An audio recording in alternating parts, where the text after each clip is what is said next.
What's up, you guys? So today I am dealing with the dark side of divorce. Yes, I'm going to tell you what's been going on since the divorce and the dark side of it afterwards.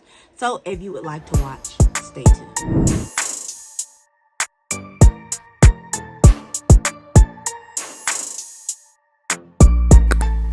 What's up, you guys, and welcome back to my channel. My name is Kay and Kim, and this is Kay and Kim TV, where we are on a journey of discovery. So like, comment, subscribe, and don't forget to share, because this is how we're growing and we appreciate it. So I know you guys see me in the all black with the fatigue. Yes, I am telling you guys what's been going on after I've gotten the official divorce and after we are no longer together. This has been a very mixed emotional time for me. I don't want to open up as much as I would like to. But I'm going to say this because the people that are watching my channel probably are going to call me tomorrow, because I'm over it. I am over this limbo of what's been going on. So I have a lot of things that's been going on since the divorce, and this has nothing to do with my husband. Nobody is telling anybody to take sides, but I decided to put it out there because the experience that I've had is not out of the norm. It's not an anomaly. It is something that I'm pretty sure a lot of women or men go through when it comes to divorce. So the very first thing I want to say that people has been doing is alienation. Yes, the circle of friends that I have before the divorce is our friends. And now those friends that I have that I used to go out more, we used to go to parties, have now decided that I need to be alienated. So I have been on that little mountain, that little island for the last couple of months when it comes to those couple friends. And I don't mean the friends that we have, like the ladies that I'm talking about that you normally see me with. I mean, when we do couple stuff together, we have these couple friends that we always do couple things with. And that has been one of the key factors in our relationship, where we get to go out and mingle with these type of friends. But that is no longer on the table for me. And I don't know, on my husband's part, I would probably ask him if I have a chance before this video is uploaded, so I can give you a voiceover what he says. But basically, our couple friends, that those not true friends, but those, I want to say surface friends that we hang out as a group, and couples, they do mostly couples things. We are no longer in their circle. And I want to say it's bad, but I'm really not upset about it, I guess to say. I'm more, and some of them I'm more surprised at, because it wasn't a couples thing for us. We had gone on a couple of couples trips and couple events, but it was never like, our friendship was not based on me being with my husband, if that makes sense to you guys. So that was one of the things that I noticed right off the bat when people started finding out. Okay, the second thing I noticed is that it's a free-for-all.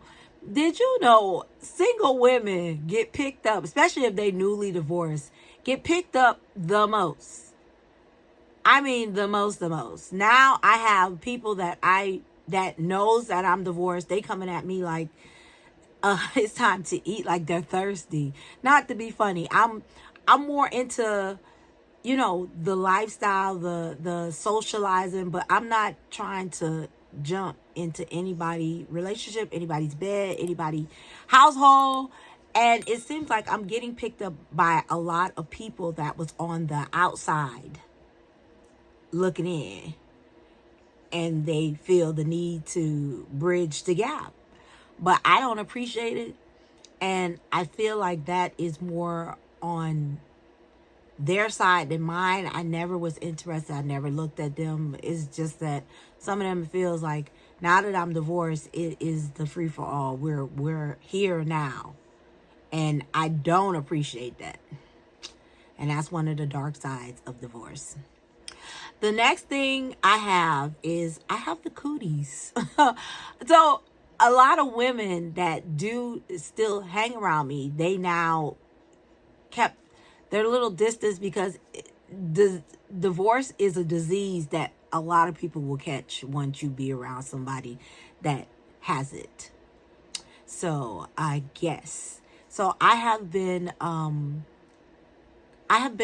going to friends' house and they have been like, "Oh yeah, we're gonna meet up," and all of a sudden plans get canceled at not the last minute but close to it, and they have been saying, I'm gonna call you, I'm gonna come out, we're gonna chill, and divorce seems like it's something that is catchable to them. So these women have definitely said to me a lot of times, "Hey,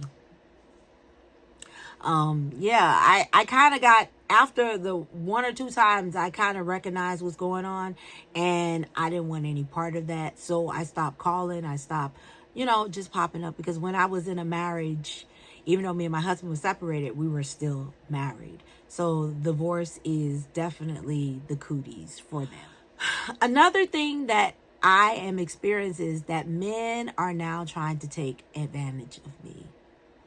And I mean, point example, let me use this as an example. I was at the AutoZone, and the guy that I met him a couple of times when we were in groups or settings and stuff like that. So he was like, "Oh yeah, get my number," and because I was under the hood at AutoZone, of course. "Oh, get my number, and I will help you with your car and find you a mechanic."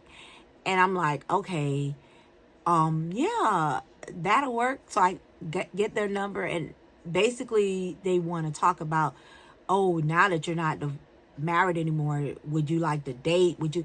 But that's not what we got our contact exchange for. We basically just was trying to see if you could find me a mechanic, and then it even happened with a mechanic. So I had a very bad experience with a personal mechanic that I use, because he thought that I should just be willing to date him now that I'm divorced, and I never thought that this would come to this type of situation. I never thought that this would come. No, it's not. And I stopped contacting that person. I stopped using that person, mainly because I don't want to give anybody the false misunderstanding, and I don't want them to take advantage of me, because I'm not vulnerable at all. But don't give me kickbacks on the service that you're doing just so I can try to drum up some type of relationship. That's not going to work at all. The next thing that I find is a lot of women now feel they are the matchmaker queen. They are the matchmaker professional. They are in the matchmaking business, because I have had a lot of women come and try to pass off what they feel was the best man for me. And it kind of just gets on my nerve now. I'm at a point where I'm trying to deal with it, but it does really get on my nerve now, because now I feel like, what's going on? Why are you giving me this perfect guy? Why wasn't he perfect for you? And I'm hating that. Matchmaking is not the key for anybody. If now, I can see if I was open to matchmaking. I'm not open. I'm just letting you guys know. I already said on this channel that I am not looking for my next husband. He gonna be I'll discuss that when it comes across. But I'm not looking, and I'm not going out there. I'm not going in the dating pool. That's not something that I personally want to do. So, of course, why do I need these single women, or these women that think they are professional matchmakers, to find me somebody that I didn't ask for? That don't make no sense. The very last thing is, I am now in the pity party committee. Yes. I hate that everybody feels like now that I've gotten a divorce, they should pity me. They should feel bad for me. They should just tell me that literally I am at my wits' end. It's time for me to die. That's why I'm wearing all black. This is actually my funeral. Not to be funny. But no, yeah, they were telling me that it is over. My life is over. I can just hang it up now. I can go to God in peace because I no longer am worthy of the air that I breathe.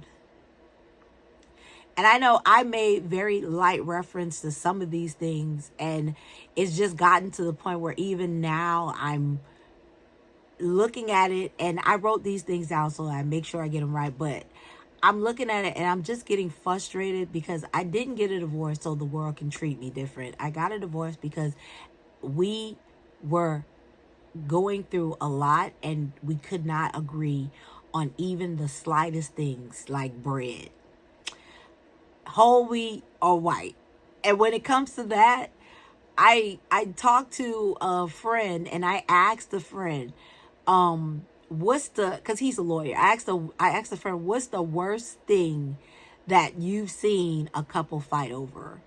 And do you want to know what they were fighting over? Literally, they were fighting over a knife set. And it's not no expensive knife set. It was given to them on their register, and both of them liked this particular knife set. And the knife set was even less than $100, and they were fighting over it. And the wife did not even eat steak, and she wanted this knife set because she was forced to put it on her register when they got married. So things like that is what I felt like, wow. So we fighting over bread, they fighting over a knife set. It's time to call it a wrap. Anyway, this was my little gist. The example I use is not real, but I'm just using that as an example of how the little things in our relationship started crumbling before our eyes. So if you have this experience that I've had, please tell me down below because I would like to hear it. I really will. Because I know I'm not the only one going through this, because I actually talk to friends and they're going through the same thing. Or if you just want to tell me, give me words of encouragement, I'll appreciate that too. Just leave it down below in the comments. Also, if you just want to, catch up and give me examples of videos that you want me to do in the 2026, let me know. I'll do it because my journey is now different. So thank you for coming to my channel. Thank you for listening to me in my darkest moments of the dark side of divorce. And I appreciate it. Like, comment, subscribe.